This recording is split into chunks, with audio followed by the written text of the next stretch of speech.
দর্শক বন্ধু, আমেরিকাতে কিন্তু নষ্টামি ছাড়েনি শবনম বুবলি। আমেরিকাতে গিয়েও কিন্তু তিনি কাজের জন্য নষ্টামি করে বেড়াচ্ছেন এবং এই ভিডিওটি কিন্তু এবার শাকিব খান পাঠিয়ে দিয়েছে জায়েদ খানকে। জি হ্যাঁ দর্শক বন্ধুরা, জায়েদ খানের সঙ্গে কিন্তু শবনম বুবলি সম্পর্ক বেশ পুরনো এবং তারা কিন্তু একসঙ্গে বিয়ে করতে চলেছে এবং এই বিষয়টি কিন্তু অবগত আছে শাকিব খানও, এবং এই জন্য কিন্তু শাকিব খান এবার শবনম বুবলির একটি অশ্লীল ভিডিও শেয়ার করে দিয়েছে জায়েদ খানের সঙ্গে, যেখানে দেখা যাচ্ছে যে শবনম বুবলি কাজের জন্য নিজেকে বিভিন্ন পরিচালকদের হাতের উপর তুলে দিচ্ছে এবং পরিচালকরা কিন্তু খুব ভালো মতোই মজা নিচ্ছে শবনম বুবলির, এবং শবনম বুবলির কিন্তু এইসব বিষয়ে কোনো সমস্যাও নাই এবং সেই বিষয়টি কিন্তু দেখা যাচ্ছে ভিডিওতে।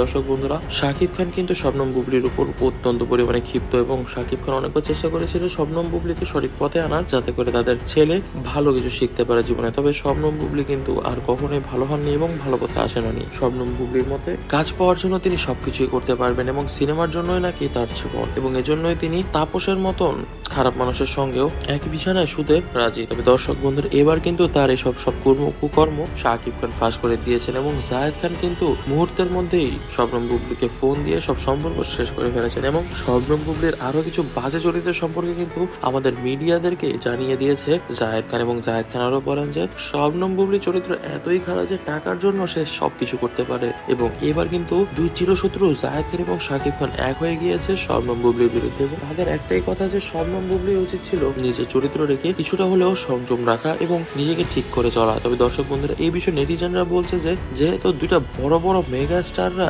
একই দিকে ইশারা করছে, অতঃপর অবশ্যই বুবলির মধ্যে কোনো সমস্যা আছে এবং এই সমস্যার সমাধান এখন একটাই, বুবলিকে ঢালিউড থেকে করতে হবে বয়কট, এবং বয়কটের মাধ্যমেই একমাত্র বুবলিকে সোজা করা সম্ভব। তবে দর্শক বন্ধুরা, আপনারা বিষয়ে কি মনে করছেন? আমাদের কাছে কিন্তু মনে হচ্ছে যে শবনম বুবলির উচিত এখন অবশ্যই নিজেকে শুধরে নেওয়া এবং নিজের ছেলের সন্তানের ভবিষ্যতের দিকে তাকানো, এবং অবশ্যই এখন উচিত তাকে জায়েদের কাছে ক্ষমা চাওয়া, কারণ জায়েদ তার উপর অত্যন্ত পরিমাণে ক্ষিপ্ত এবং জায়েদ কিন্তু বলে দিয়েছে যে তিনি তার সাথে সব সম্পর্ক শেষ করে দিচ্ছেন। তবে দর্শক বন্ধুরা, এই বিষয়ে আপনারা কি মনে করছেন তা কমেন্ট বক্সে কমেন্ট করে জানাবেন। আজ থাকছে এই পর্যন্তই, দেখা হবে নেক্সট কোনো ভিডিওতে। ততদিন পর্যন্ত ভালো থাকবেন, সুস্থ থাকবেন এবং আমাদের চ্যানেলটিকে সাবস্ক্রাইব করতে থাকবেন। দর্শক বন্ধুরা, ধন্যবাদ।